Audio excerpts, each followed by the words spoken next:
Balan, director by Chidambaram, written by Jithu Madhavan, നമ്മുടെ ആവേശത്തിലെ ജിത്തു മാധവൻ. ശരിക്ക് ഞെട്ടിപ്പോയിട്ടോ പടം കണ്ടിട്ട്. അത്രയ്ക്ക് ഗംഭീരമായിട്ട് എന്ത് രസമായിട്ടാണ് ഇവരെല്ലാവരും അഭിനയിക്കുന്നത്. അതേപോലെ ഇതിൻ്റെ മ്യൂസിക് ഇതിൻ്റെ ഓരോ സീനിലും അത്രയ്ക്ക് ഡിമാൻഡ് ചെയ്യുന്ന രീതിയിലാണ് ഇതിൻ്റെ മ്യൂസിക് കൊണ്ടുവരിക്കുന്നത്. വെറുതെ കുറേ BGM എടുത്ത് വാരി വെതറല്ല ചെയ്തിരിക്കുന്നത്. കറക്റ്റ് പ്ലേസ് ചെയ്തിട്ടുള്ള ഇതിൻ്റെ സോങ്ങുകളും ആ ചിത്രം ആ കഥ അവകാശപ്പെടുന്ന ആ സമയത്ത് അതിൻ്റെ കറക്റ്റ് സമയത്ത് അതിൻ്റെ സോങ് വരുന്നു. അതേപോലെ ഇതിലെ ഓരോ സീന് ഓരോ സീനും ആവശ്യപ്പെടുന്നതനുസരിച്ചിട്ട് അതിൻ്റെ BGM ഇങ്ങനെ ഇളകി മറിഞ്ഞിങ്ങനെ പോവുക. അങ്ങനത്തെ ഒരു ഭയങ്കരമായിട്ടുള്ളൊരു മൂവി. ഞാൻ പറയുകയാണെങ്കിൽ ഇപ്പോൾ പ്രിയദർശന് ഇപ്പോൾ ഇതിൻ്റെ ഒരു പ്രൊമോഷന് വേണ്ടി വന്നപ്പോൾ ഞാൻ വിചാരിച്ചൊരു സിനിമയുടെ പ്രൊമോഷന് വേണ്ടിയിട്ട് ഓരോരുത്തർ ഇങ്ങനെ കൊണ്ടുവല്ലോ, അപ്പോൾ അതിന് വേണ്ടിയിട്ടുള്ളതായിരിക്കും എന്ന് വിചാരിച്ച് ഈ പ്രിയദർശൻ പറഞ്ഞ് കഴിഞ്ഞ 2 വർഷത്തിനിടയ്ക്ക് പ്രിയദർശൻ കണ്ട ഏറ്റവും നല്ല മലയാള സിനിമയാണെന്നാണ് പറഞ്ഞത്. പക്ഷേ ഞാൻ വിചാരിച്ച പ്രൊമോഷൻ്റെ ഭാഗമായിട്ട് പറഞ്ഞായിരിക്കും വിചാരിച്ചു. പക്ഷെ അല്ല, ഇത് പ്രൊമോഷൻ്റെ ഭാഗമായിട്ട് പറഞ്ഞല്ല എന്ന് ഈ മൂവി കണ്ടപ്പോൾ മനസ്സിലായി. അത്രയ്ക്ക് ശരിക്കും തിയേറ്ററിൽ ഇങ്ങനെയൊന്നും വിജയിച്ചാൽ പോലെ അത് നല്ല വിജയം നേടിയിട്ടുണ്ട്.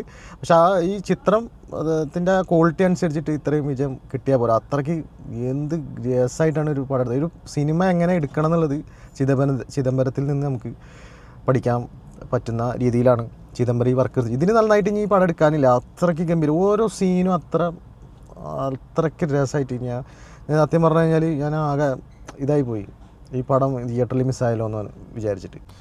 ഈ മൂവി എനിക്ക് തിയേറ്ററിൽ കാണാൻ പറ്റാതെ പോയൊരു മൂവിയായിരുന്നു. എന്തുകൊണ്ടാണെന്ന് വെച്ച് കഴിഞ്ഞാൽ ഞാൻ ഒരു അവാർഡ് പടമായിരിക്കും എന്നൊക്കെ വിചാരിച്ചിട്ടാണ് ഞാൻ ഈ പടം തിയേറ്ററിൽ പോയി കാണാമായിരുന്നത്. പക്ഷേ ഇത് OTT വന്നിട്ടാണ് ഞാനിത് കണ്ടത്. ഈ മൂവി ശരിക്കും തിയേറ്ററിൽ തന്നെ പോയി കാണേണ്ട ഒരു മൂവിയായിരുന്നു.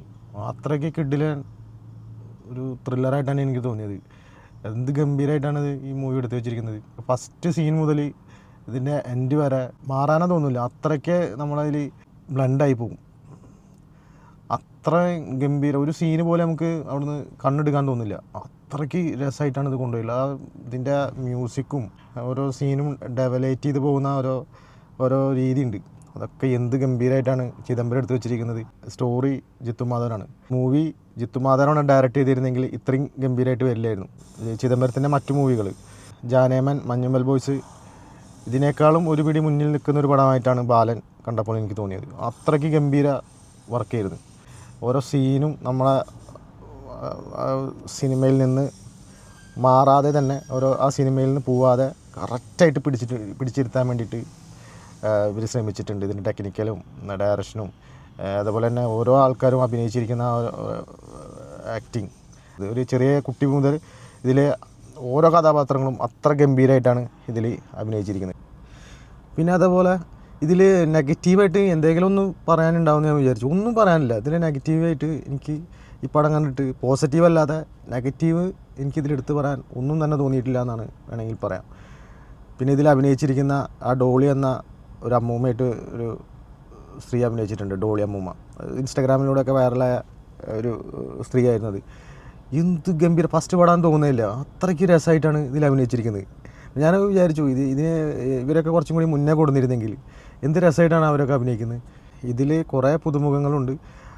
ഇതിൽ ബാലനായിട്ട് അഭിനയിച്ചിരിക്കുന്ന 2 പേരാണ്. ഒന്ന് ആദിശേഷൻ, പിന്നെ സിനാൻ എന്ന് പറഞ്ഞിട്ട് ഒരു കുട്ടി.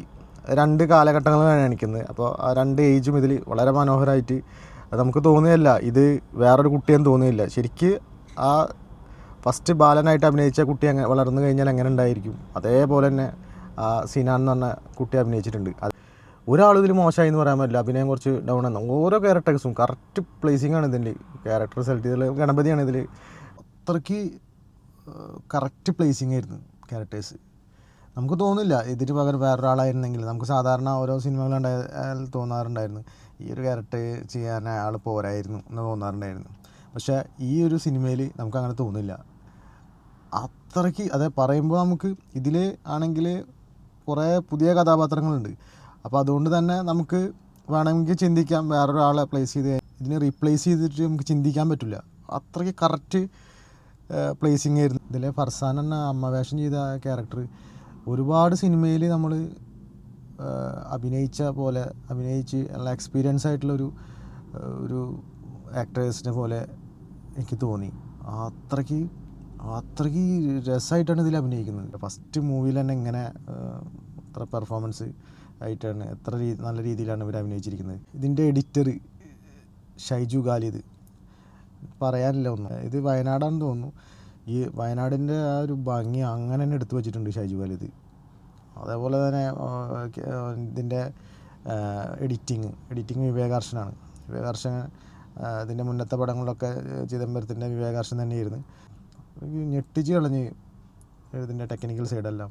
മ്യൂസിക് സുശീൽ ശ്യാം നമ്മൾ പറയേണ്ട ആവശ്യമില്ലല്ലോ. മസ്റ്റ് വാച്ചാണ് ഇത്, മസ്റ്റ് വാച്ചാണ്. ഈ ശരിക്കും തിയേറ്ററിൽ തന്നെ ശരിക്കും നമുക്ക് കാണേണ്ട ഒരു പടം. ജീൻ പോളിൻ്റെ അഭിനയം കണ്ടിട്ട്, ജീൻ പോൾ കുറേ സിനിമകളിൽ നമ്മൾ കണ്ടിട്ടുള്ളതാണ്. അത് ഒരു ഡയറക്ടറാണ്, പക്ഷേ ഇടയ്ക്ക് ഓരോ സിനിമകളിൽ വന്ന് പോകാറുണ്ട്.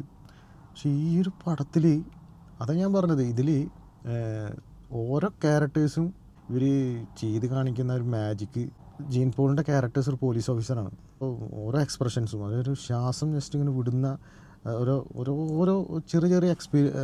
ഓരോ ചെറിയ എക്സ്പ്രഷൻസ് പോലും വളരെ ഗംഭീരമായിട്ടാണ് ആളിത് ചെയ്തു വെച്ചിരിക്കുന്നത്. അത്രയ്ക്ക് നല്ലൊരു ക്യാരക്ടറായിരുന്നു ജീൻ പോളിൻ്റെ. വളരെ വളരെ ഇൻട്രസ്റ്റിംഗ് ആയിട്ട് എനിക്ക് തോന്നി. പിന്നെ അതേപോലെ ഇതിൽ ടോവിനോൻ്റെ ഒരു ഗസ്റ്റ് അപ്പിയറൻസ് ആവുമെന്ന് ഞാൻ വിചാരിച്ചിട്ടുണ്ടായിരുന്നു. പക്ഷേ അത് അത്യാവശ്യം റോളുണ്ട്. ഒരു ലാസ്റ്റ് ഒരു 45 മിനിറ്റ്സ് ടോവിനോയ്ക്ക് റോളുണ്ട്. നമുക്കങ്ങനെ കുറഞ്ഞു പോയിന്നൊന്നും തോന്നില്ല. നല്ല കറക്റ്റ് സ്പേസിൽ കൊടുത്തിട്ടുണ്ട്. അത് വളരെ ഭംഗിയായിട്ട് ടോവിനോ അതിൽ അഭിനയിച്ചിട്ടുണ്ട്. അബ്ബാസ് എന്നാണ് ടോവിനോൻ്റെ ക്യാരക്ടറിൻ്റെ പേര്. അത് ടോവിനായിട്ട് നമുക്ക് തോന്നില്ല, കറക്റ്റ് ഒരു അബ്ബാസ് തന്നെ. അത്ര മനോഹരമായിരുന്നു ടോവിനോൻ്റെ ക്യാരക്ടർ. ഗിരീഷ് ഏടി ഡയറക്ടറാണ്, പ്രേമലുവിൻ്റെ ആളും ഒരു കഥാപാത്രത്തിൽ ചെയ്തിട്ടുണ്ട്. വളരെ മനോഹരമായിട്ട് ചെയ്തിട്ടുണ്ട് ആൾ.